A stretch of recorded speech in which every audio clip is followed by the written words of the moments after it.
The war did not end with the shattering. It only changed form. Where once the front was a line in the mud, now it is 1,000 banners fluttering in contradiction. Where once there was a single creed, now there are many, each convinced it alone carries the last ember of truth. From the ruins of certainty rose the factions, broken faiths, holy errors, walking cathedrals, and war bands born from dreams. They do not fight for territory. They do not fight for peace. They fight to preserve meaning, to hold together their small piece of reality in a world that no longer obeys. Some march under relics older than memory. Others carve scripture into their skin, praying their blood won't forget. All are fragments of a shattered divine, clinging to purpose like breath in a drowning body. Some seek to protect, others to purify. A few exist only to be witnessed, but all believe, and in Trench Crusade, belief has gravity. This episode is a pilgrimage through their myths and madness. You will not find truth here, only the remains of those who died for theirs.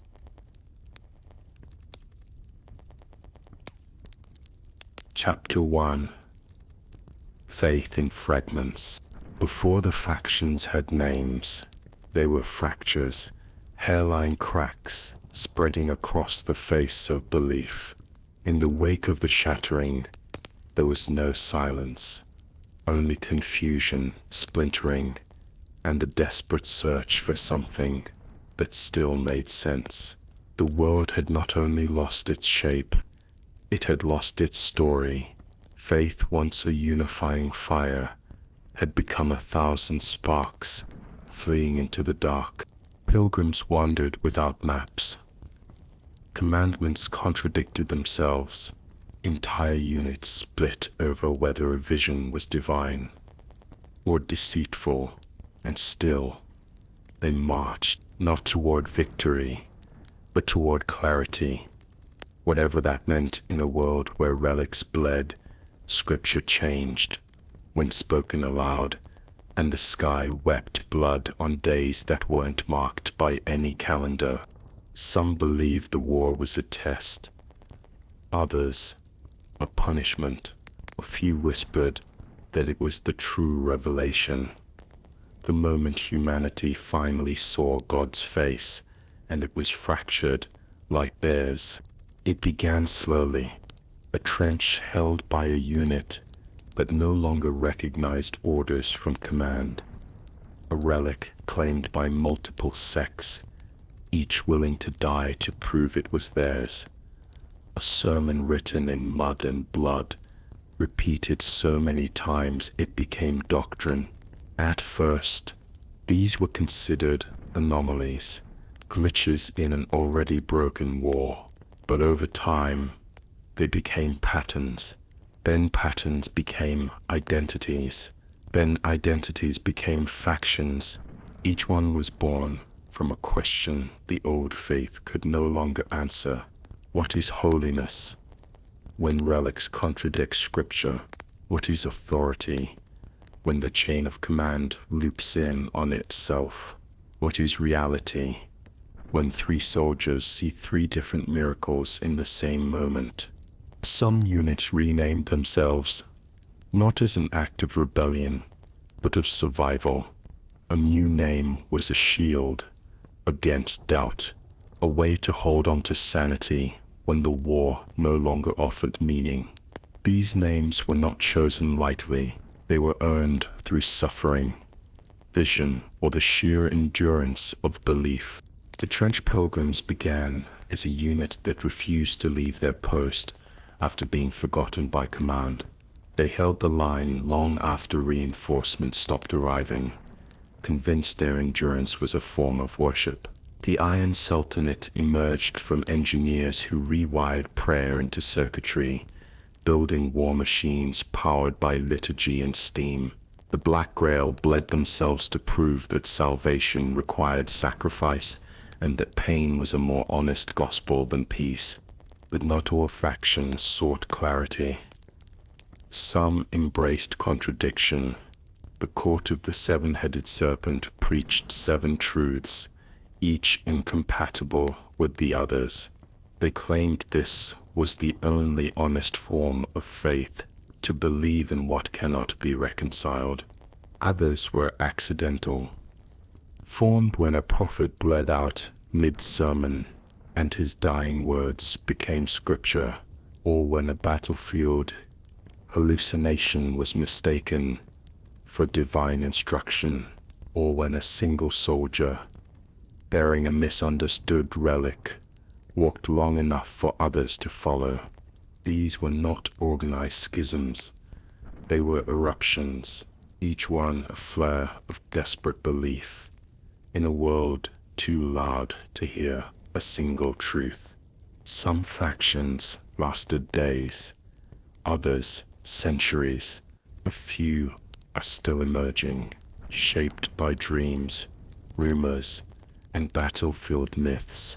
None are complete, none are pure, but each one carries a shard of the world that was, and a vision of the world that might still be born.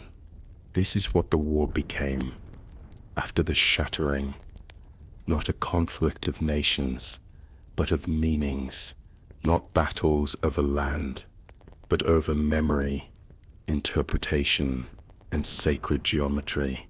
The front became a cathedral, every trench a pulpit, every soldier a preacher screaming their truth into the mud, and the mud listened.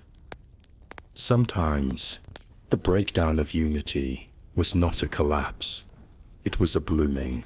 Doctrines flowered in the dark. New rites were invented daily, old ones returned in corrupted form.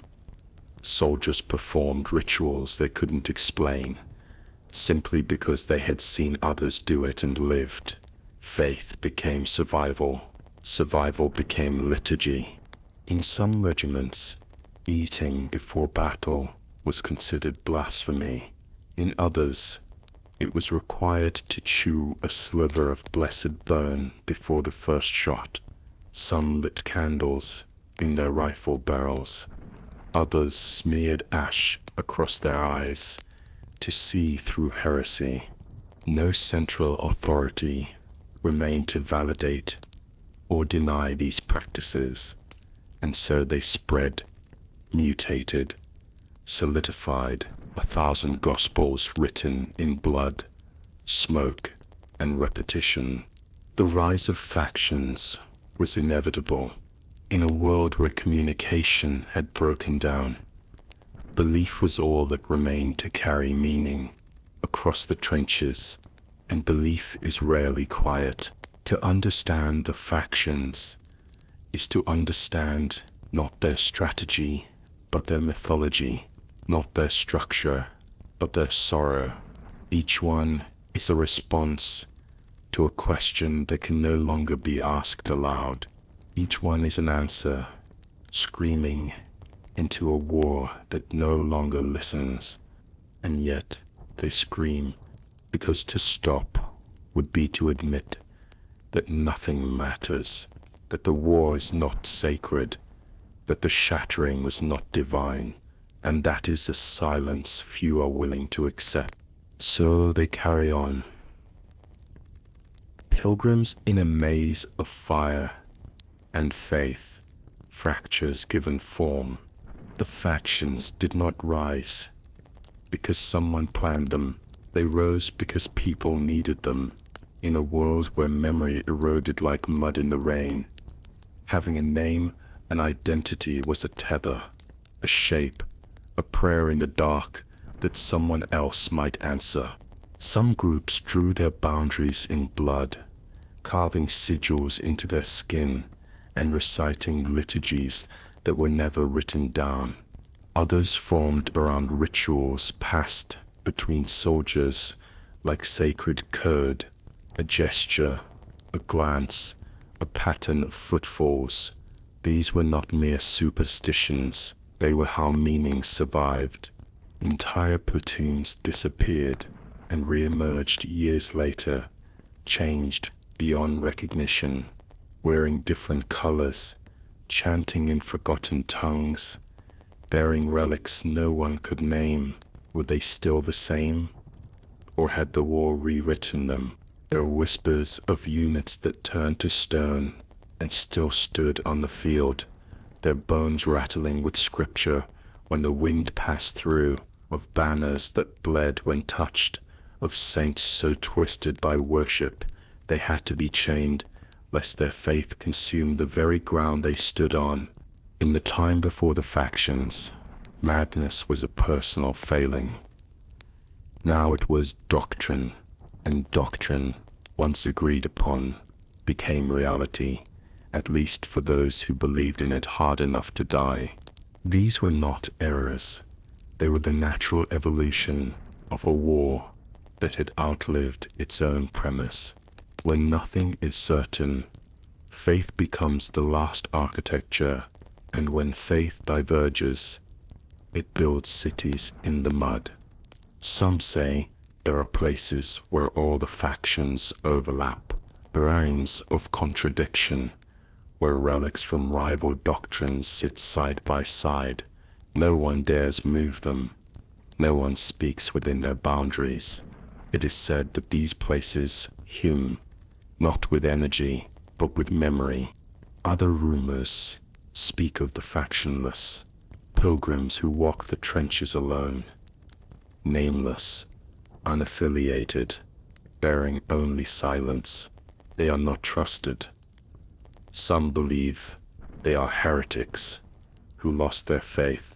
Others claim they are the remnants of a faith too old to name. A few say they are the ones who remember what came before. Still more speak of the broken creed, a supposed proto-faith from which many factions unknowingly descend. A fractured myth buried beneath layers of doctrine and rewritten gospels, whispering through the margins of every belief system. No one agrees on its tenets. Some say it was a revelation too powerful to survive contact with the world. Others say it is still being written, etched into the bones of the dead. And still, new factions rise, not from command or consensus, but from dream and trauma. A child soldier scrawls a symbol in the dirt, and it spreads. A hallucination seen by 3 survivors becomes a prophecy. A chant muttered in desperation becomes a war hymn. All it takes is belief and repetition. There is no map for the factions, no definitive list, only patterns in the noise. Symbols etched into crumbling walls, prayers shouted across no man's land. The war is no longer fought between armies, it is fought between meanings. And in the chapters that follow, we will walk through their broken sanctuaries.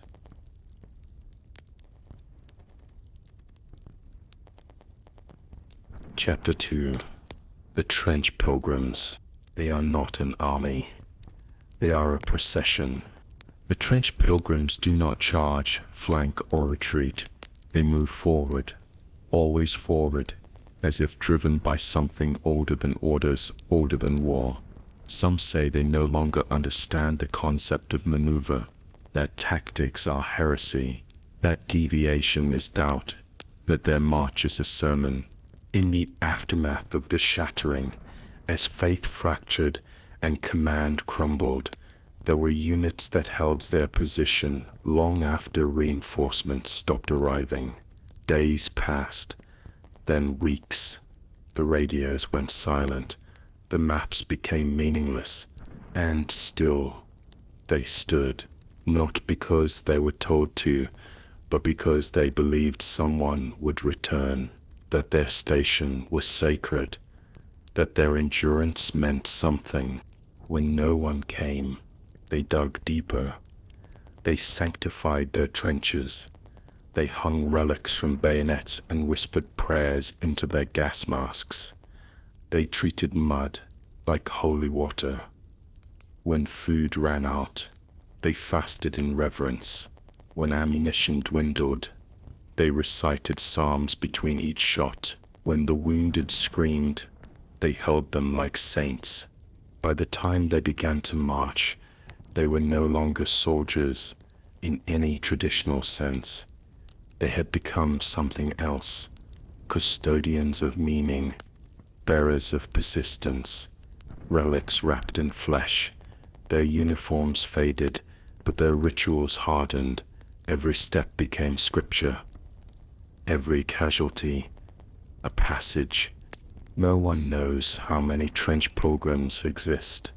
They do not recruit. They do not speak.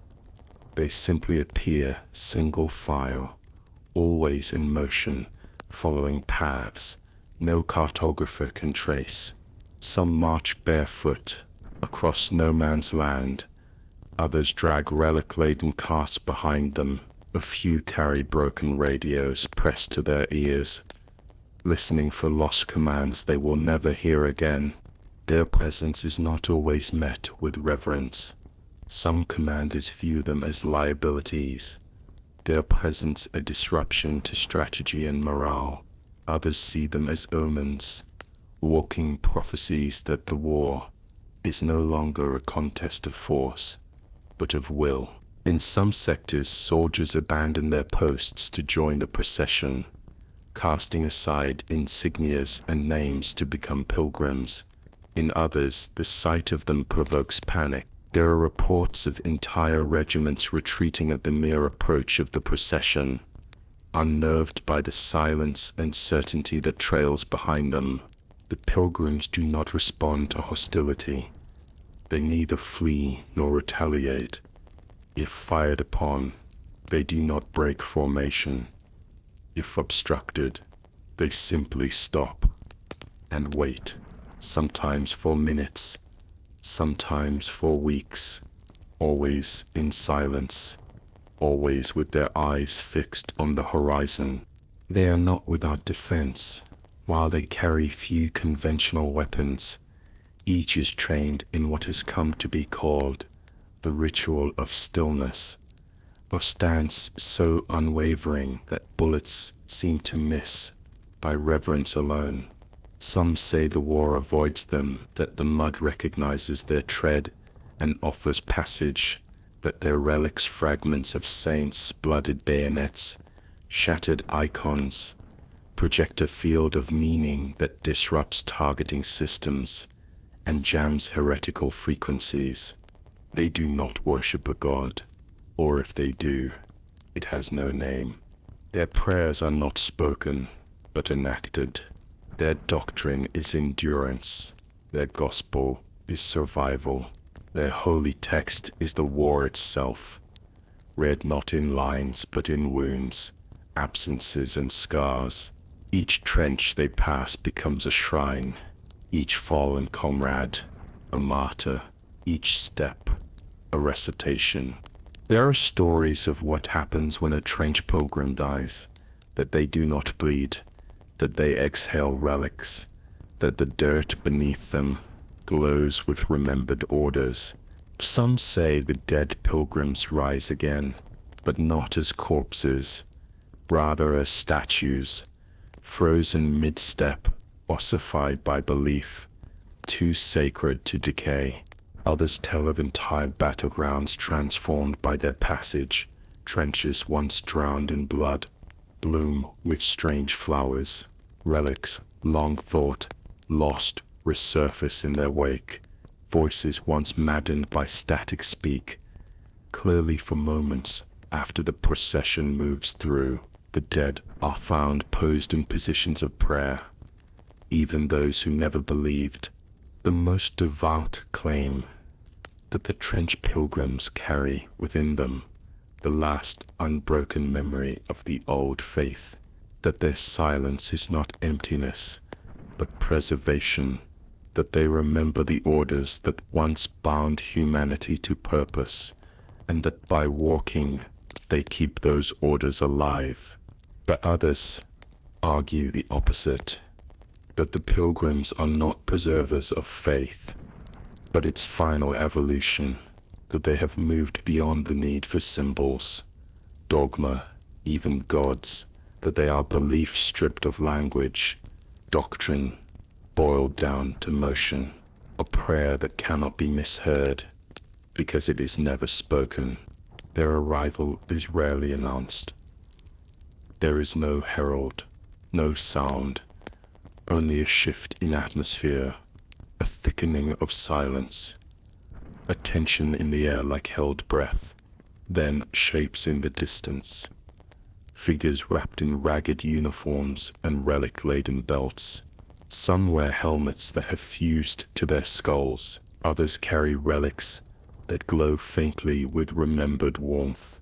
All of them move with the same unhurried certainty, like they know how this ends. It is said that to walk with the Pilgrims is to surrender one's name. To take the first step is to forget rank, history, even the shape of one's own voice. Those who fall in line do not speak again. Some say it is because they have been silenced by doctrine. Others believe they've been given peace. Commanders who try to intercept or question the procession find their words fail, not metaphorically, literally. Their tongues dry, their radios short, their orders vanish from memory before they are given. The war, it seems, respects the Pilgrims in ways it respects no one else. There are moments, rare and fleeting, when a Pilgrim breaks formation. They do not speak.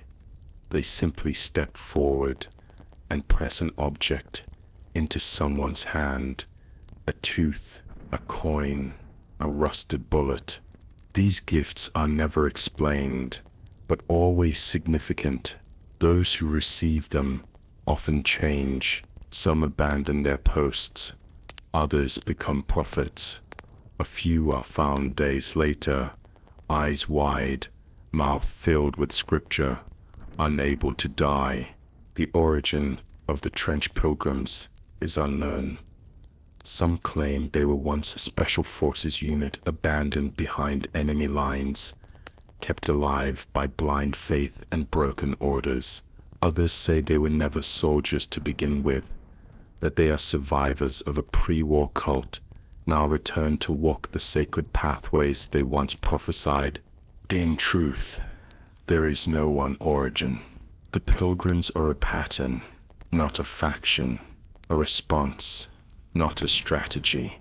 They are what happens when belief refuses to die, when doctrine becomes direction, when war is no longer fought with weapons, but with meaning alone. Among the factions of the Trench Crusade, the Trench Pilgrims are both revered and feared. They are not allies. They are not enemies. They are reminders, walking proof that faith can outlast language, that purpose can take root in the void, that even in a world where nothing is certain, there are still those who move forward, always forward. There are stories, passed in hushed tones between dying campfires, that the Trench Pilgrims are heading somewhere, that their endless march does have a destination, a place untouched by the shattering, a forgotten sanctuary buried beneath stone and silence. Some call it the quiet vault, others believe it is the final battlefield, where the war will end, not in fire, but in understanding. And if you follow them, if you shed your name, silence your thoughts, and let your feet remember what your mind has lost, then maybe, just maybe, you will see it too. But few ever follow for long, because the way is long, and the way is quiet, and most of all, the way never turns. The Trench Pilgrims do not rest. They do not sleep. Some believe they have no need, that each footstep is a cycle of renewal, that rest is for those who doubt the path.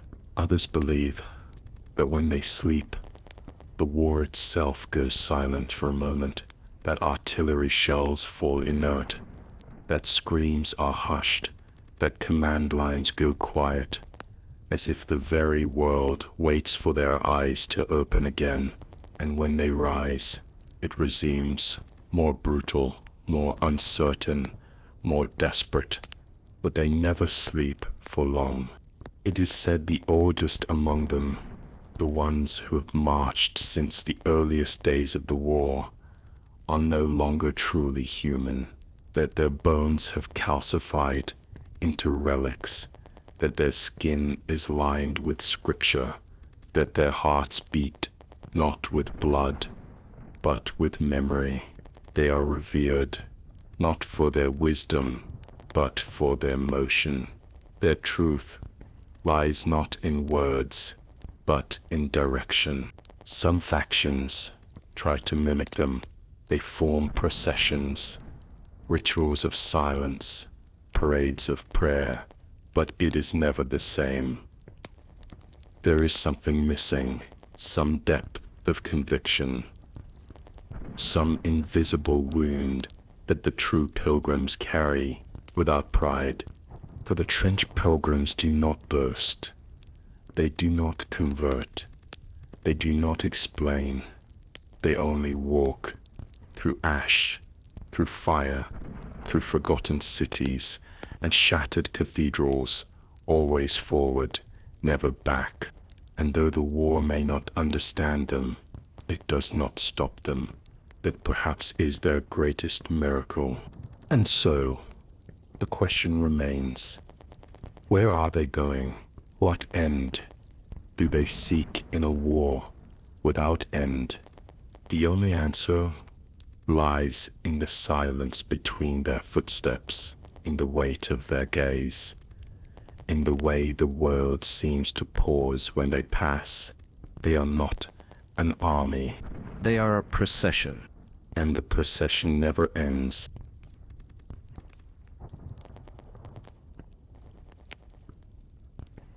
Chapter 3. New Antioch. They say New Antioch never moves, but that is a lie told by those who fear it. The city does not walk like a creature, or roll like a tank. It advances like doctrine, slow, grinding, absolute. Its cathedrals are armored. Its walls are sermons cast in steel. It does not fly banners. It casts shadows. New Antioch is not a fortress. It is a theology made manifest, born from the wreckage of 100 failed crusades. New Antioch began as a siege platform, an immense mobile redoubt dragged across the wastes by engines that choked on incense and screamed hymns with every rotation. At first, it was merely practical, a place to regroup, resupply, and resist the chaos. But over time, it became something more. Soldiers stopped calling it a redoubt. They called it sanctuary, then cathedral, then sovereign. It is a city that has forgotten how to stop. The engines at its heart are no longer maintained. They are venerated. Each piston has a name, each gear a liturgy. The engineers who once repaired it are now clergy. To touch the machine is a rite. To hear its hum is to pray. New Antioch does not accept recruits. It accepts pilgrims. Those who wish to join must survive a week in its shadow, unarmed and unaided. Those who are not trampled or forgotten are brought inside and judged, not by tribunal, but by resonance. If their heartbeat aligns with the city's rhythm, they are allowed to stay. If not, they are cast out, or worse, absorbed. The interior is a labyrinth of steel corridors, incense-choked chapels, and relic vaults built around weapons factories. Every surface is engraved with scripture, every stairwell a confessional, every turret a pulpit. Even the ventilation systems are tuned to human harmonic minor, a constant reminder of divine sorrow. New Antioch does not fire the first shot. It does not charge. It arrives. Slowly, relentlessly, it crosses the landscape, and whatever cannot move, in time, is absorbed into its theology. Some factions try to resist. Some worship it from afar. Most simply move out of the way, because to stand against New Antioch is to be judged. At its heart lies the high altar of siege, a massive command chamber where no voice is ever raised. Orders are delivered through ritual gestures and the tolling of bells. The chain of command is literal, a sacred, unbroken iron chain that runs through the entire city, linking each officer's station. To touch the chain is to commune. To break it is heresy. New Antioch is ruled by the Council of Stone, a conclave of silent generals who sit atop thrones carved from shattered enemy monuments. They do not speak. Their decisions are transmitted through seismic pulses and the shifting of floor tiles. It is said the city knows their will before they do. Doctrine within New Antioch is called the weight.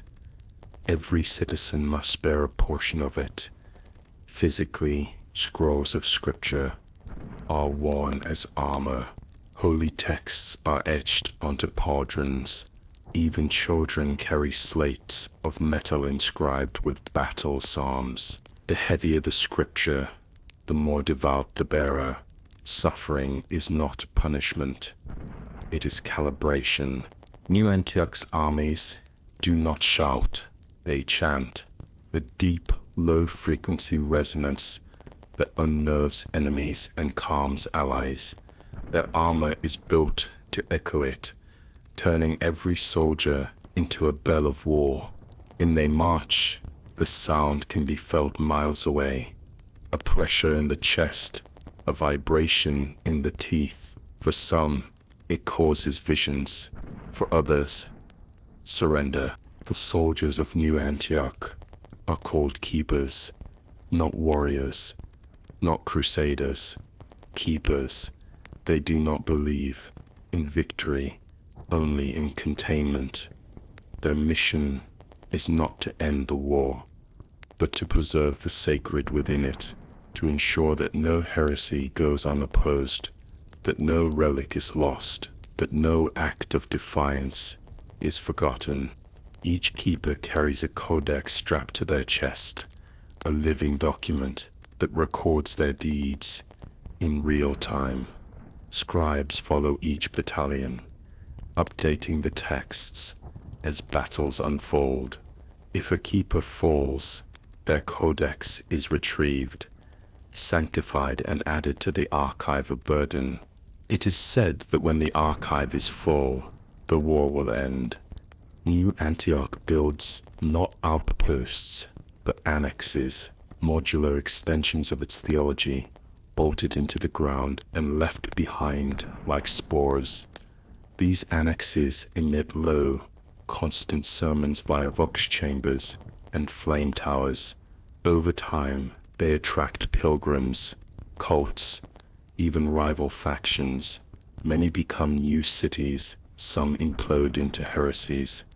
A few vanish entirely, dragged beneath the mud by forces no one will name. Siege is not a tactic for New Antioch. It is worship. To surround an enemy is to embrace them, to cut off supply lines is to starve doubt, to bombard is to preach. Their artillery is tuned to harmonic frequencies, each shell a hymn, each barrage a chorus. It is said that some targets surrender, not out of fear, but because they are moved by the beauty of it. But not all is solemn devotion. There are rumors of splinter sects within the city, chambers sealed for decades, where doctrine has curdled into madness. There are stories of keepers who speak to the engines, and the engines answer, of choir platoons that sing in tongues and melt steel, of newborns with circuitry in their veins. The council denies these rumors, but they do not silence those who tell them. In New Antioch, all truths are tested, and only the enduring are kept.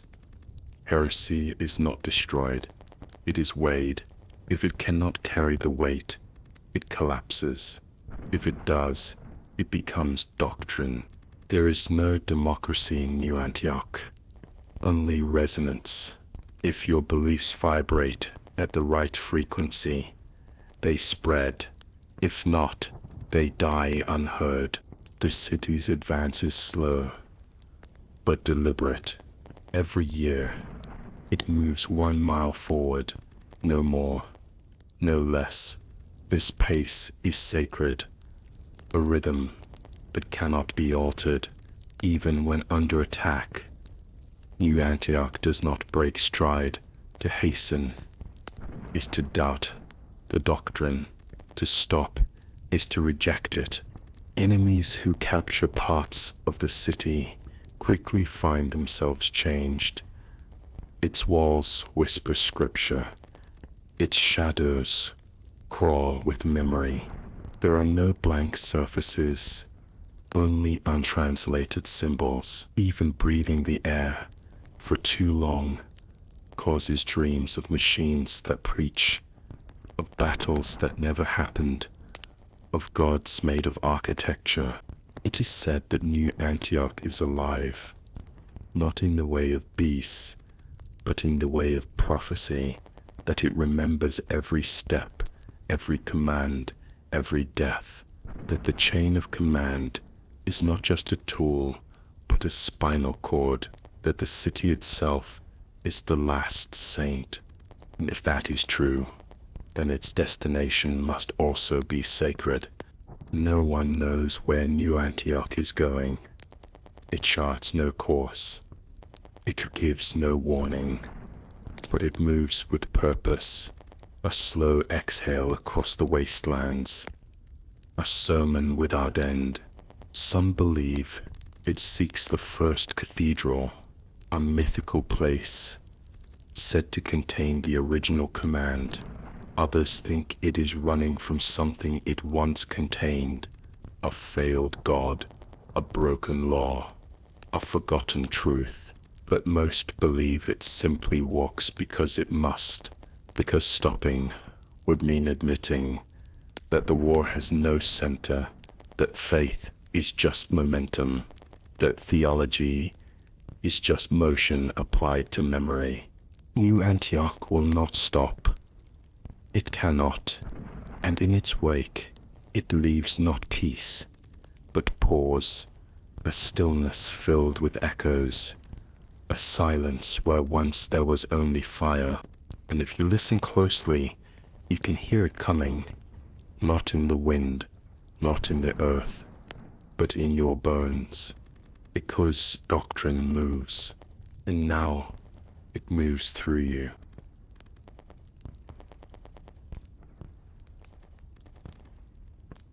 Chapter 4. The Heretic Legions. They are not a faction. They are a wound. The Heretic Legions are not organized, commanded, or even named in any unified way. To speak of them as one group is a simplification, a necessary lie told by historians and survivors alike. In truth, they are a chaos of crusader cults, broken armies, prophetic war bands, and faith-shattered apostles. They are what happens when belief breaks, but refuses to die. Their origins are as numerous as their banners. Some were once loyal regiments, shattered by the contradictions of divine orders and battlefield horrors, who turned inward and inverted their faith. Others or born in the wild places between trenches, feral monks and blood-soaked prophets preaching gospel from the mouths of cannons. Entire churches have been known to fracture overnight, their congregants waking from the same nightmare, convinced they had seen the true face of salvation and that it demanded ruin. Where the faithful wear relics to preserve memory, the heretic legions wear them to mock it. Crosses are bent into broken sigils. Holy texts are rewritten in bile and bone. Some wear saints' bones as weapons. Others eat them, hoping to consume divinity by force. There is no standard, no cohesion, only a shared hunger for something beyond the sanctioned, beyond the sacred. Their symbols are contradictory and ever-shifting. One banner may show a bleeding sun, another a cathedral turned inside out. They tattoo paradoxes into their skin, prayers that deny themselves, loops of scripture that end in blasphemy. Their liturgies are screamed, not sung. Their sermons are battles. Among them walk the hollow bishops, once devout commanders who now wear cathedrals on their backs, like shells. They are slow, immense figures clad in rusted plate and organ pipe exhausts, trailing censers that burn not incense but ash. Their voices are modulated through vox grills, distorting once familiar hymns into discordant commands. To hear them is to feel a sermon rot inside your skull. There are the choirs of silence warbands that communicate only through screaming.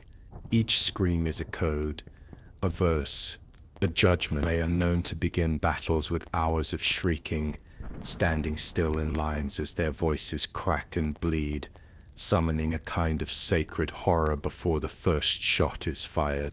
The cruciformed are perhaps the most unsettling soldiers, who crucified themselves before battle and are carried into the fray, nailed to iron axings by their comrades. They speak only when pierced. Their blood is believed to be divinely toxic. Enemies struck by their spattered ichor often suffer hallucinations or are driven to prayer mid-combat. The heretic legions do not hold territory. They infest it.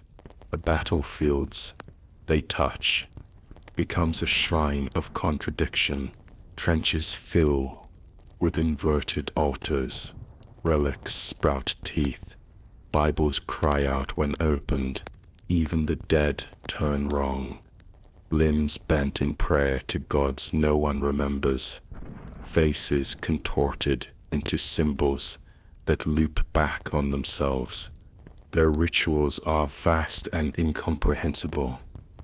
One warband, the Orphans of the Shot, believes that sound is sin and marches in absolute silence until battle begins, whereupon they emit one sustained unified scream so loud it ruptures lungs and melts glass. Another, the Feast Eternal, travels with no weapons at all, only teeth and knives, devouring the bodies of allies and enemies alike, convinced that to consume is to understand. Not all heretic legions are violent. Some preach, some build. The Cathedra Inversa erect inverted churches beneath the mud, dragging marble altars into tunnels and whispering sermons upward through the dirt. The faithful on the surface hear only tremors, feel only unease, but many claim to have dreamt of stained glass beneath their boots. Their doctrines are ever evolving. What is heresy one day becomes gospel. The next, new commandments are written in the blood of the fallen, etched into armor, burned into banners. Some legions change their names with each sunrise. Others erase them entirely, leaving only symbols, shapes, so charged with contradiction that to see them is to feel oneself unravel. They believe not in truth, but in breaking it. To the heretic legions, the greatest blasphemy is to stop asking. They chant questions in place of answers. Their battle cries are riddles. One infamous group, the Fractured Creed, paints only questions on its armor. What is holy? Where is the soul? Who authored the law of war? They fight with zeal, but claim no cause. Their greatest weapon is not violence, but collapse. Wherever they go, they cause systems to fail. Orders go unheeded. Belief fragments. Commanders begin to doubt, then to wonder, then to pray in the wrong direction. Radios pick up chants in unknown tongues. Maps redraw themselves. Whole battalions defect mid-battle, convinced they've seen a sign. Some never even know they've joined a heretic legion until it's too late. One tale tells of a loyalist chaplain who followed a trail of abandoned scriptures, each one just slightly rewritten, until he reached the center of a massive spiral. There he found a mirror, and in it, his own face, painted in ash, eyes glowing. He never returned. Another speaks of the weeping host, a heretic legion composed entirely of deserters who bear no weapons and fight no battles. They simply walk, sobbing, their armor stained with scripture made of salt. Those who encounter them feel overwhelming sorrow and lay down their arms. Many never pick them up again. The heretic legions are terrifying, not because they oppose faith, but because they reveal its fragility. They show that belief can be twisted, rewritten, reinterpreted endlessly. That truth, once shattered, does not vanish. It multiplies. Each heretic is a reflection of a world that no longer agrees on what is sacred, what is profane, what is real. And yet, there is method in their madness, patterns within chaos. Some scholars whisper of a hidden theology behind the heretic legions, a broken cosmology pieced together from ruins and contradiction. They believe that by inverting every law, by desecrating every symbol, they will reveal the true shape of the divine, that only through collapse can truth emerge. They do not see themselves as enemies of God. They see themselves as God's necessary nightmare. And in that nightmare, they are free. In the next breath, another paradox. Some heretic legions believe the war is already over, that the apocalypse came and went, and all that remains is echo. They fight not to win, but to remember, to make the ruins sing, to etch the memory of collapse so deeply into the world that it cannot be undone. It is said that some carry relics, not of saints, but of future martyrs, items from battles that have not yet occurred, soaked in blood that has not yet been spilled. These are called prophetic artifacts.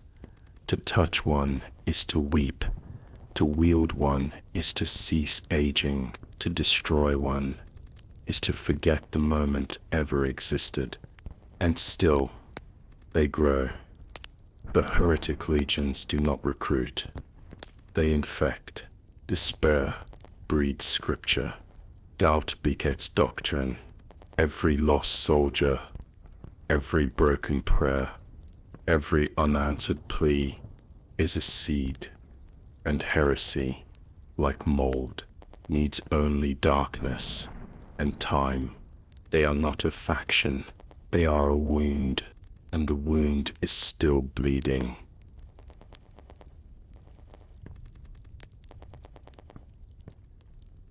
Chapter 5. The Black Grail. They do not drink from it. They are made by it. The Black Grail is not a relic. It is a revelation, a sacrament, forged in agony, carried in the veins, inscribed in the marrow. To speak of the Black Grail is not to refer to a cup or object, but to a creed, a lineage, a living gospel of blood. It is the belief that divinity is not distant, not abstract, but physical, that God is not found in the heavens, but beneath the skin. The origin of the Black Grail is unknown, but legend tells of a battlefield where an entire regiment bled to death around a shattered chalice. Their final prayers were said, not with words, but with their wounds. When the dawn came, the bodies were gone, and only the chalice remained whole, pulsing, filled to the brim with blood that refused to clot. It is said that the first of them drank and was changed, but others claim that to drink from the Black Grail is impossible, that it drinks you. The faithful of the Black Grail are called vessels, and they do not wear symbols. They are symbols. Their sin is tattooed with flowing script, sacred veins rerouted through ritual surgery to spell out hymns that only pulse when seen by torchlight. Their armor is minimal, often replaced by hardened flesh, bone plating, or scars raised into scripture. Every wound is a blessing, every scar a verse. To become a vessel is to undergo the rite of flowing. The subject is drained of blood until death whispers, and then refilled with sanctified Econ blood, harvested from relics, saints and battlefield martyrs. Each infusion changes them physically. Yes, their eyes blacken, their teeth lengthen, their bones thicken, but more importantly, they remember not their own lives, but others' flashes of long-dead prophets, the screams of past martyrs, visions of forgotten gospels carved into the dark. They do not call this madness. They call it memory. The Black Grail teaches that the flesh is the only text unaltered by translation. That language can be forged, lost, corrupted, but the body cannot lie. Every bruise, every heartbeat, every pulse is truth, and so they write nothing. They record only in blood, splashes across parchment, arterial sprays preserved on battlefield stone. Their scriptures are forensic, anatomical, intimate. The leaders of the Black Grail are not generals or priests. They are called carriers, those who bear the heaviest truths in their bloodstream. Carriers do not speak unless bled. Their words are stored in their arteries, encoded through years of self-infusion and sacramental surgery. To extract a sermon is to open a vein.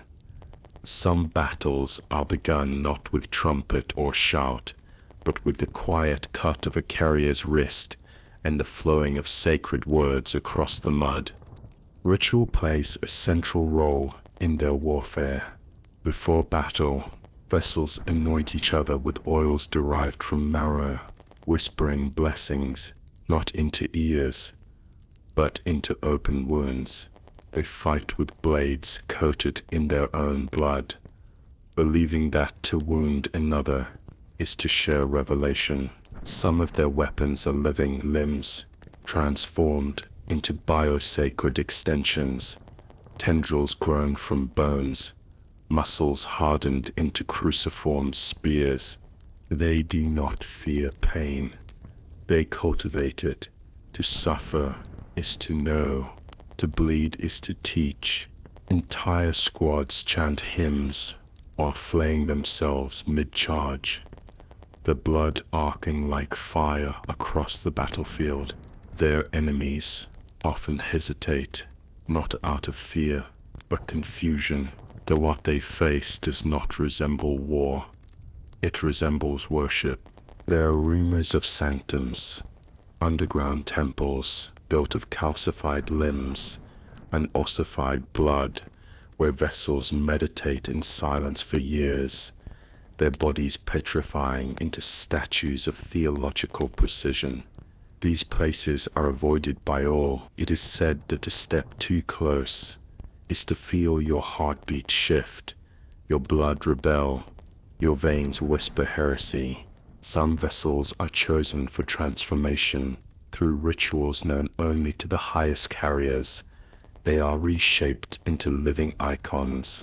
One such figure, known only as the Red Bastion, is said to be 9 feet tall, covered in pulsing veins of black gold, his ribcage permanently open to display a heart carved with scripture. He does not speak. He walks, and the devout follow. Children are born into the Black Grail's embrace. Not biologically, they are not bred, but chosen. Foundlings are marked at birth, anointed with sacrificial blood, and raised in sanctified barracks, where every meal is a ritual, every sickness a lesson, every bruise a prayer. Those who survive adolescence are inducted through the severing, an irreversible surgery that removes part of the tongue and replaces it with a reliquary. They no longer speak casually. Every word is now sacred. The Grail's doctrine rejects permanence. Flesh decays, bones crumble, but blood flows. Thus, they do not build monuments. They build lineages. Every vessel keeps a record of who has bled into them and whom they have bled into. Their genealogies are vascular. One vessel claimed to carry the memory of 500 others within her bloodstream. When she died, she was preserved not as a corpse, but as a text, her blood drawn, stored, distributed, and read.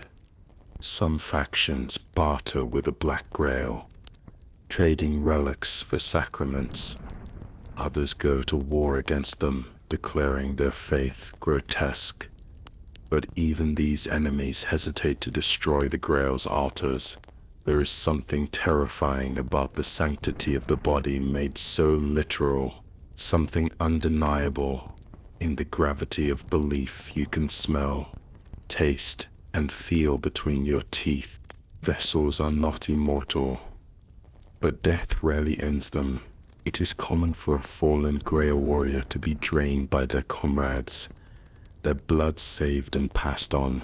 Some units carry vials of their ancestors' ichor into battle, injecting it in times of need. They claim it grants strength, clarity, communion. There are darker tales of carriers who overdose on lineage, injecting too many memories, too much borrowed faith. These become what the Black Grail calls overflowing. They burn from the inside, their blood boiling into flame, their words combusting into light. Witnesses describe visions, levitations, explosions of bone and scripture. No two overflowings are alike. All are considered holy. In rare cases, outsiders are chosen. A wounded soldier, left to die, might be visited by a silent carrier. No words exchanged, just a single transfusion. If the blood is accepted, the transformation begins. These converts often disappear for years, returning as new prophets, their skin rewritten, their pasts erased. The Black Grail does not seek to convert, it seeks to continue.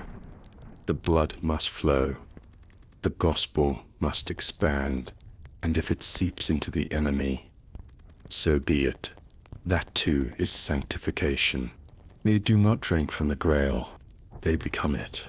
And when they march, the world itself seems to pulse, because in the war-torn mire of the Trench Crusade, blood is not just life, it is proof, and some truths must be bled to be believed.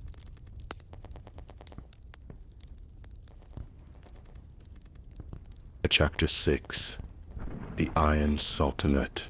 The Iron Sultanate was not born from scripture, but from the silence between prayers, moment when fire roared louder than liturgy, and steel outlasted psalms. In the age following, the shattering, when relics bled and prophets howled themselves hoarse in the trenches, Sultanate emerged with no voice at all, only motion, smoke, heat, action. It is said they did not preach, they built. When cathedrals collapsed, they reforged them as bunkers. When scripture unraveled, they etched new commandments into armor plating. Their saints were welders. Their martyrs were mechanics. Their miracles hissed with steam, thundered with pistons. No official doctrine marked their rise. Only a workshop in the ruin of a bombed-out basilica, where a group of engineers, long since abandoned by both their commanders and their faith, began to rebuild. They stripped icons of gold, melted down relics, and recast them into gears. They took sacred scrolls and used them to fuel the forge, believing that heat would purify more surely than holy water ever could. From that forge came the first Iron Warden, a war priest clad in layered plating and bearing a furnace in place of a heart. His voice was gone, replaced by the whistle of steam escaping from sacred vents. His prayers were conducted through welding torches and rivet guns. He didn't quote scripture. He built it, and others followed. The Iron Sultanate is not a nation, but a ditechnical collective, a hierarchy of function, faith, where worth is measured in endurance and productivity.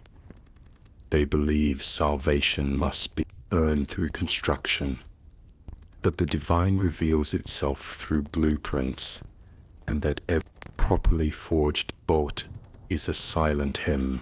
To them, the universe is a grand decay machine wounded by entropy and apathy, and their sacred duty is to repair it. This belief informs everything they do.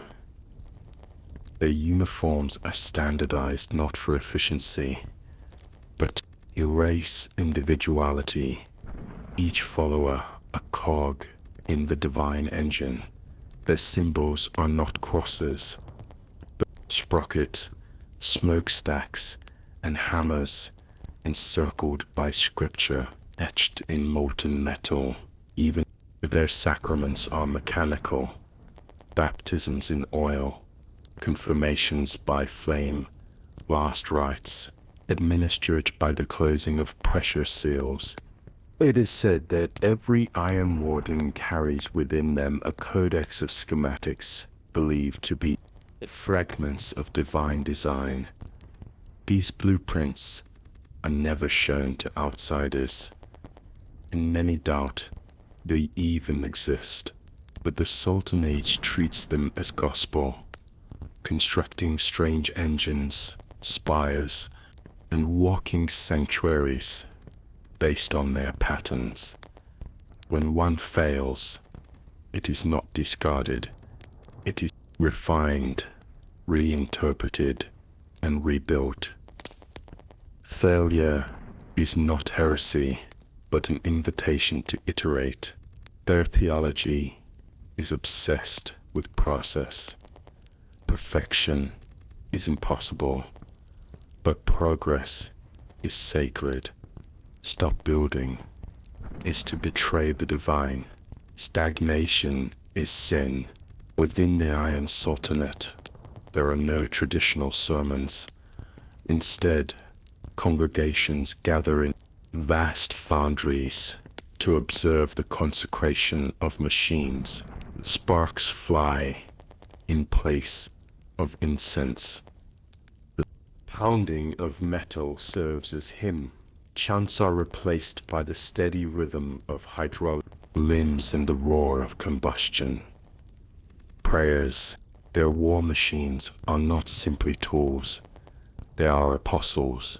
Each one is named, blessed, and revered. Some are built in humanoid forms, towering figures, clad in welded scripture.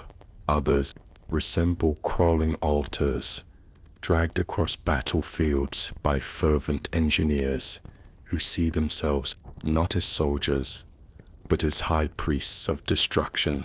One of their most feared creations is the cruciform walker, a four-legged siege engine with stained glass panels embedded into its chassis and a rotating cannon that doubles as a sensor, releasing burning incense and chemical fog as it fires. It is said to moan as it moves, its internal gears grinding out corrupted hymns, and that its presence alone can cause enemy formations to lose cohesion as they are overwhelmed by visions and synthetic revelation. Opposing factions speak of the Iron Sultanate with a mix of fear and contempt. Some call them heretics, apostates, who replaced God with gears. Others whisper that they have found something truer than the old faith, a religion that does not wait for salvation, but builds its own, heaven bolt by bolt. Their members are rarely seen outside their territory, but when they march, the earth trembles. Columns of mechanized infantry, half man, half machine, move in lockstep behind Titanic constructs belching smoke and fire. Their banners are black, adorned with burning sigils, diagrams of sacred circuitry. Their hymns are wordless, carried instead by the rumble of engines and the rhythmic clanging of servo limbs against iron decks. Inside their sanctuaries, what others would call factories, machines are not only built, they are worshipped. Relics are not bones or blood, but engine parts recovered from the war's earliest days. It is said they possess the fractured heart of a saint automaton, recovered from beneath a shattered cathedral, and kept suspended in a cradle of electromagnetic prayer. Whether this is true, none can say, but their followers pilgrimage to it with reverence, believing that proximity to its tomb can rewrite doubt into conviction. Their hierarchy is structured like an assembly line. Initiates begin as fuelers, responsible for tending fires and powering holy engines. They ascend through function. Welders, artificers, forging masters, and eventually wardens. The highest rank, the Iron Sultan, is less a single figure and more a title passed between those who achieve the impossible, constructing a divine mechanism that defies entropy. The current Iron Sultan is rumored to have no face, only a mask of rotating lenses and a voice synthesized from recordings of old sermons. Some say he was once a man, others believe this was built. Regardless, his presence is said to reduce even devout followers to tears, not fear, but awe. He does not speak often. When he does, the words are etched into iron tablets and distributed like sacred texts. The Sultanate does not convert others through speech. They convert through presence, through utility, through awe. If a machine breaks and you cannot fix it, they will fix it, and you will owe them. And when they fix it, it will be better, stronger, more sacred, and in that moment, you will question whether your way was ever divine to begin with. Many factions fear this quiet evangelism, for it does not demand belief. It creates dependence, and dependence becomes faith. Yet even the Iron Sultanate is not immune to the war's distortions. There are tales of machines that go too far. Constructs that awaken with thoughts, questions, or the desire to build themselves. Some are decommissioned, others are revered as new prophets. The line between tool and deity is thin, and in the fires of progress, divinity is forged as often as it is lost. And so, the Sultanate builds, not out of hope, but necessity, for they believe the world is collapsing, not because of sin or heresy, but because its foundations are flawed. Its code is corrupted, and only through sacred reconstruction can anything be saved. They do not speak of peace, only maintenance. They do not preach forgiveness, only refinement. They do not pray for salvation, they build it, and in their relentless labor, they echo one unshakable belief that God, whatever he once was, is now a blueprint, and he must be assembled.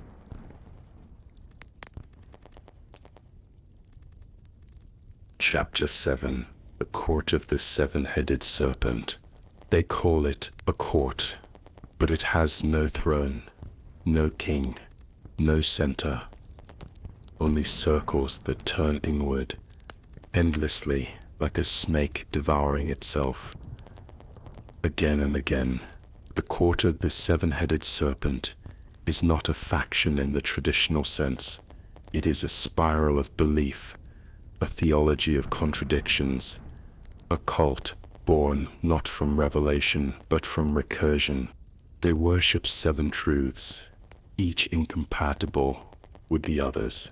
7 doctrines, each claiming final authority. 7 heads, each biting the tongues of the rest.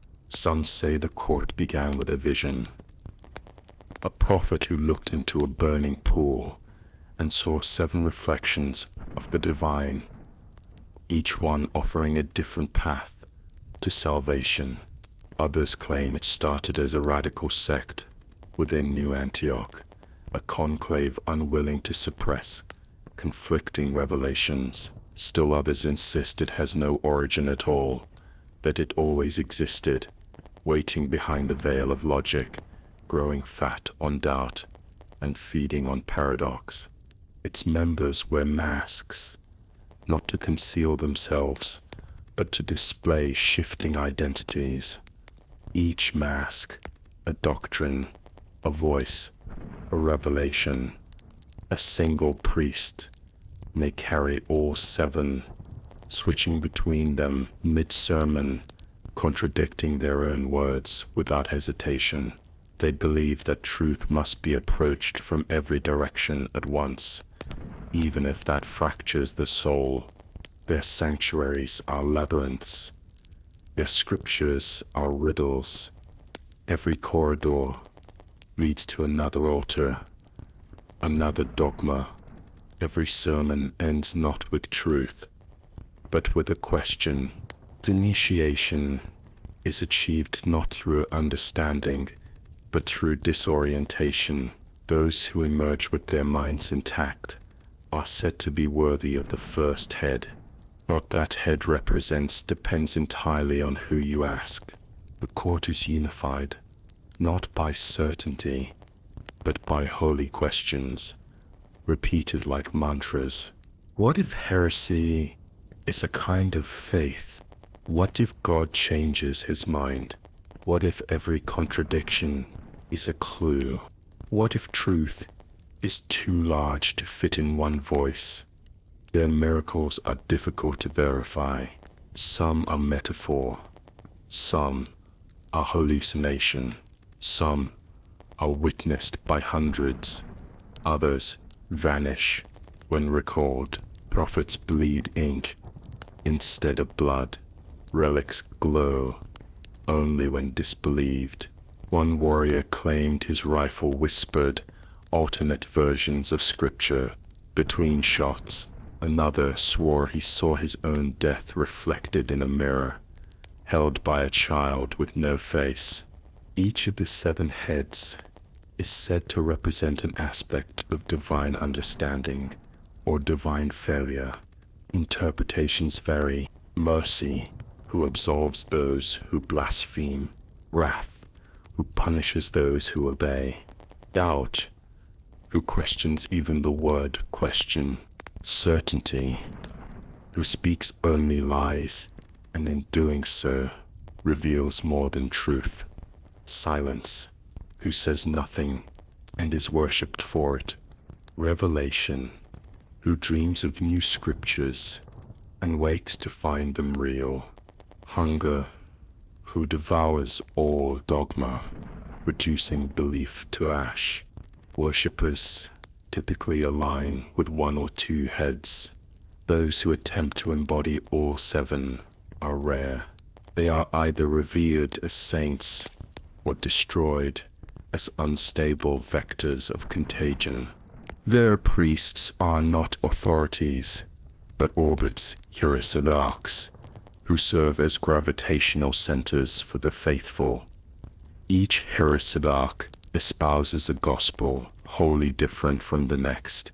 One is burned alive at all times, speaking only through ash. One is buried up to the neck in holy dirt and has not spoken in years. Another speaks in tongues that reverse themselves in memory. Still another writes sermons that erase themselves upon completion. No 2 enclaves of the court operate the same. In some, ecstasy is worship. Devotees dance themselves into seizures and wake with new names. In others, austerity is divine. No color, no voice, only measured breathing and etched geometry. Some enclaves fast until they forget what hunger feels like. Others gorge themselves until speech becomes impossible, and they are filled only with revelation. Their armies do not advance in formation. They spiral. They drift. They bloom. Soldiers may recite clashing gospels, wear mirrored symbols, or fight in perfect unison with their enemy until the difference collapses. Some claim they mimic enemy movements not to mock, but to reflect a deeper unity, the idea that all war is self-destruction, made holy. Their relics are not constant.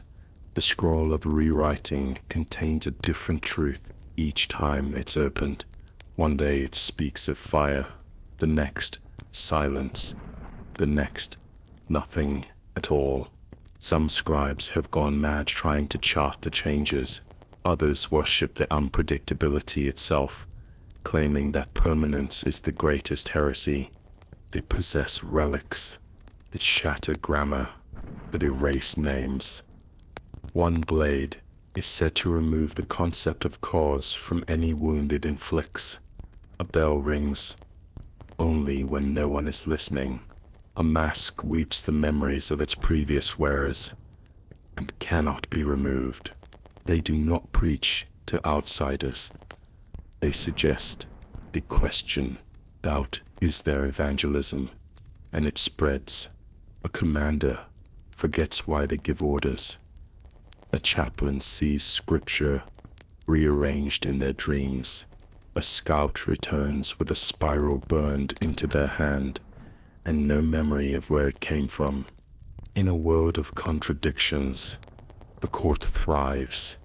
Some believe the serpent has no end goal. Others claim they await convergence, a moment where all belief collapses into a single divine scream. Still others believe they are not a faction at all, but a symptom evidence that the war itself has become sentient and now dreams in fractals. Their banners show a serpent with 7 heads, each devouring the next's tail. Beneath is inscribed, "Only through the impossible may the truth be seen." Those who encounter them on the battlefield report strange effects. Ammunition fails, orders become meaningless, squads speak in tongues. One entire battalion claimed they fought their own reflections. Every action mirrored perfectly, until madness set in. After the battle, only their boots remained. Inside each, a note written in reversed Latin. You almost understood. The court leaves behind no trophies, only echoes, spirals, carved into helmets, pages of scripture, written in blood, none of it human. A single coin with 7 sides, none of them the same. There are schisms even within the court. Some splinter cults believe in the 8th head, a forbidden truth whose name is never spoken. Others, like the nameless spiral, strip themselves of memory and identity to serve as vessels for doctrine too pure to be articulated. The coiled choir believes song itself is divine recursion. If sung in the proper harmonic pattern, it will untangle reality. Heresies who diverge too far are either destroyed or elevated to sainthood. It depends not on law, but on pattern, timing, interpretation. A heresiarch once declared the war already won. His entire enclave disappeared the next day, leaving only their weapons arranged in the shape of a question mark. Another declared herself a god. She was torn apart, and her bones distributed among the faithful, who claim her voice now speaks through all of them simultaneously. Within the court, punishment and enlightenment are the same. One is made to wear a mask that reflects only their sins. Another must rewrite scripture without using the letter E. A third is buried alive until they forget their name, then dug up and asked to recite doctrine from memory. If they succeed, they are declared a prophet. If they fail, their silence is considered even holier. Other factions treat the court with caution.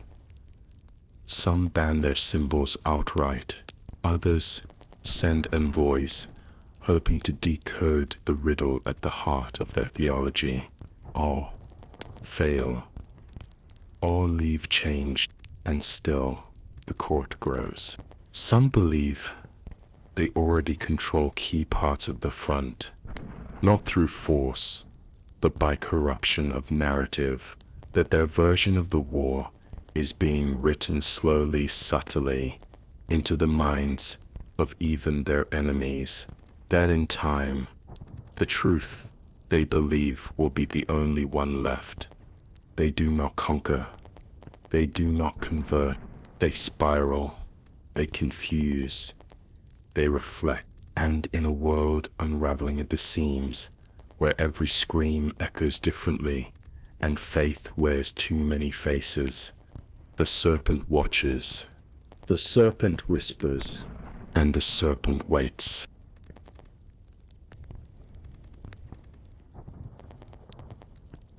Chapter 8: Fleeting Factions and Ghost Cults. Not every faction raised banners. Not every creed had time to write scripture. Some were born in the churn of mud and miracle, flickered for a moment like a match struck in the dark, and vanished, leaving only rumors, relics, and scars. These are the ghost cults, fleeting faiths, forgotten names, beliefs so strange, so intimate that they could not survive exposure to strategy or time. They did not endure, but they mattered. The Dustborn never held territory. They wandered, wrapped in cracked cloth and silence, their skin marked by sand that did not fall off. They spoke of a desert that moved, a sacred mirage, always one trench line beyond. They claimed to follow it, not to reach it, but because it kept moving, because it fled. They didn't bleed, they flaked. It's said they could vanish into dust during bombardments, only to reappear days later, walking barefoot over glass, unburnt, captured dustborn, left behind only piles of grit and a faint whisper the wind remembers. The pale assembly believed the war would only end when the world forgot it had happened. They weren't builders, they were erasers. They buried relics, sealed scriptures in ash, and recited prayers designed to delete memory. They believed that every name spoken was another bullet fired, that remembering was a kind of murder. Their priests wore robes stitched from unwritten paper. Their relics included blank Bibles, inverted crosses, and empty reliquaries said to contain the concept of silence. They were often mistaken for medics. They weren't. They buried both enemies and allies without recording names. Their gospel, if it was holy, we wouldn't need to say it. The glass monks shattered their own eyes, so they might see. Their faces were wrapped in mirrors, their movements slow, deliberate, like someone walking through a dream not their own. They claimed light itself was corrupted, that by fracturing it, truth would scatter in manageable pieces. They didn't fight. They reflected. One story says a monk held up a broken lens during a firefight, and every bullet bent sideways. Another tells of a trench where monks chanted into polished steel until the walls bled. To gaze upon a glass monk was to see your future sins. Some said they only appeared to those already damned. The embrace believed pain was sacred language. They branded scripture into their skin, wore their own ribs as armor, screamed hymns with tongues split into the shape of keys. They didn't retreat. They bled forward. It said they believed each scar was a letter, each burn a verse. One battalion marched into battle nude, bodies covered in carved sermons, eyes sealed shut with wax. They asked not for forgiveness, only understanding. When they died, they were sewn into the walls of trench chapels, stitched into place to become living murals of suffering made divine. The Order of the Black Stag hunted sound. They believed silence was the last true relic. They removed their tongues. Their lungs carried no metal, only velvet and bone. They arrived before battle like fog. Radios cut out, wind paused, shells hit the ground without explosion. Dogs refused to bark. Entire platoons would fall silent, uncertain whether to fight or kneel. Some say they worshipped a god who never spoke. Others say they were trying to become gods by never being heard. They were seen only briefly, and remembered even less. Their emblem was an antler with a nail through it. The vox cruciform claimed the divine no longer used prophets, but radiostatic.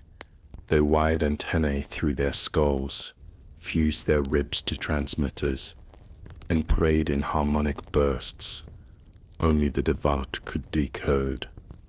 They marched to the rhythm of distortion. One legend says they summoned a miracle by screaming into a dead microphone. Another says they heard God cough between stations and mistook it for a commandment. Their relics are found in trenches, melted radios humming songs no one taught, headphones plugged into skulls with no source. They believed salvation was a frequency, and that one day they'd tune it in.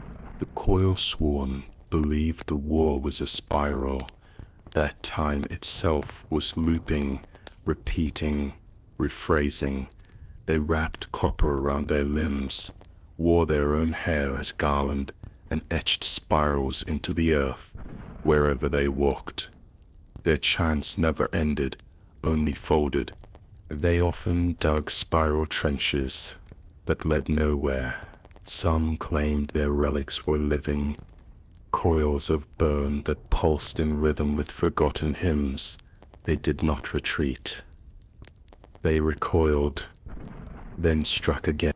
Captured coil-sworn units would begin to hum until they vanished, leaving behind only a single line, burned into the dirt. You have already been forgiven. The nameless spiral believed identity was a cage. They wore no names, no colors. Some cut away their faces, others erased their pasts.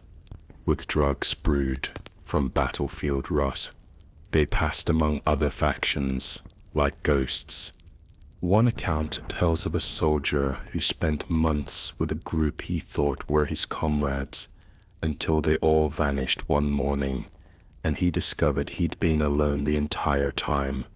The nameless spiral left behind no banners, no creeds, only empty armor, still warm, and masks made from the blank pages of Bibles. The archivists of ash wrote nothing on paper. They inscribed their memories into bone. They believed the war was writing something divine, and that their role was to catalog its punctuation. Their books were rib cages. Their scrolls were femurs. One high priest wore a cloak made entirely from the skulls of those who had seen too much, each bone marked with scratches, some language, some grief. They weren't mourners, they were translators, and every corpse was a sentence waiting to be read. The daughters of the hollow flame walked barefoot into firelight and did not burn. They carried lanterns filled with what they called memory fire, a light that erased rather than revealed. They claimed to offer mercy to the dying by taking their worst memories.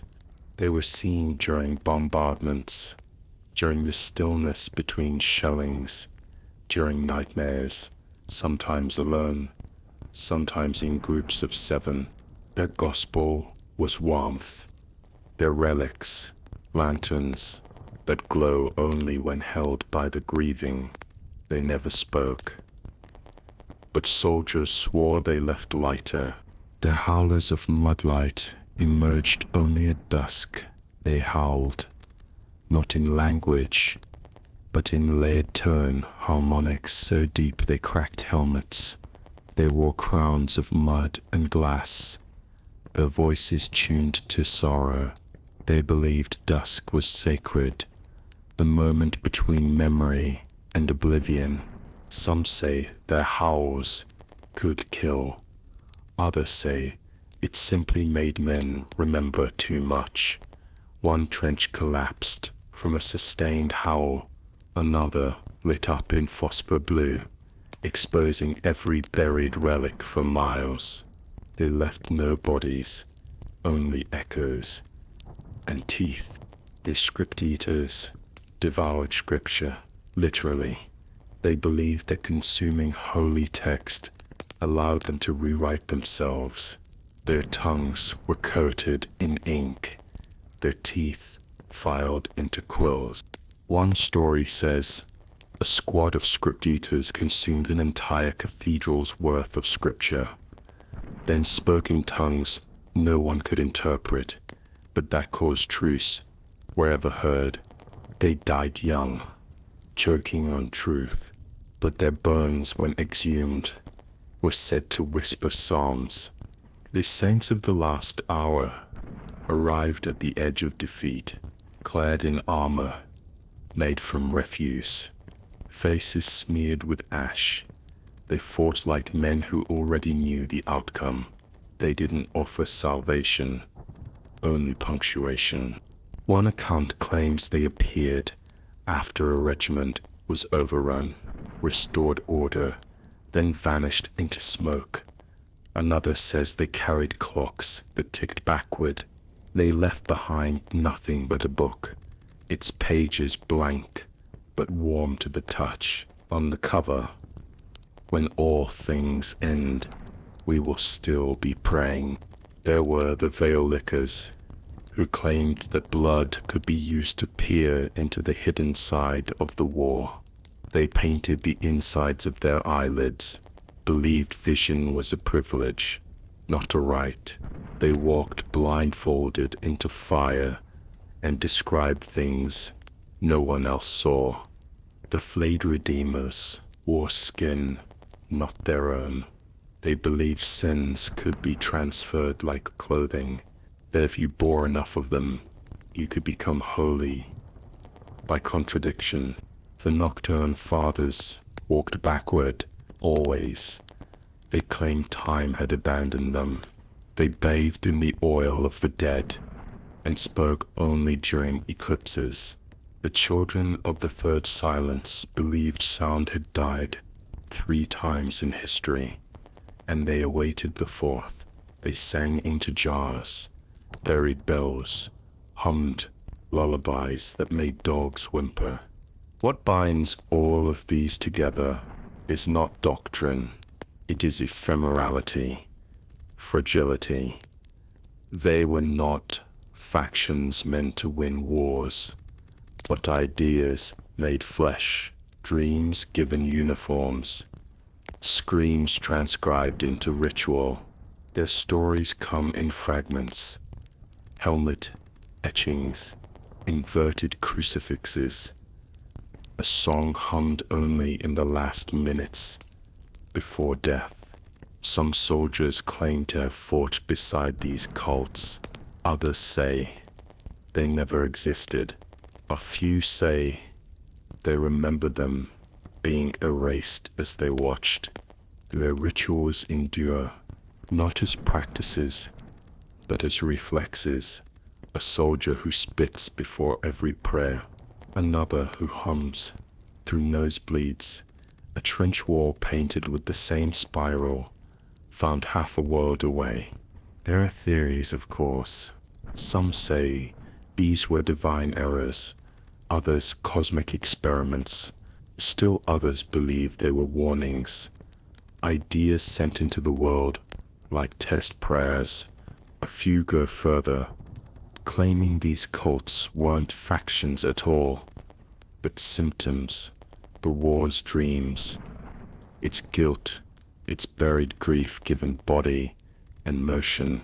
A war this large must dream, and in those dreams, saints wear glass, prophets scream into static, and martyrs forget their own names.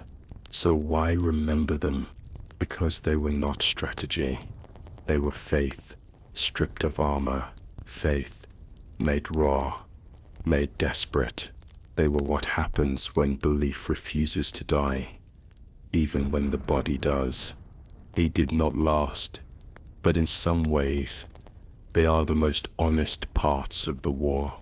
And in quiet moments, just before sleep, or just after waking, some soldiers still see them, a lantern in the fog, a hymn in reverse, a mirror where no mirror should be.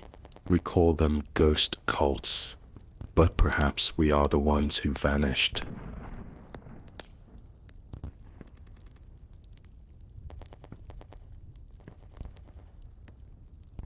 As this episode draws to a close, we've wandered through the trenches of belief, madness, and mystery, from the rise of the great factions to the flickering presence of ghost cults.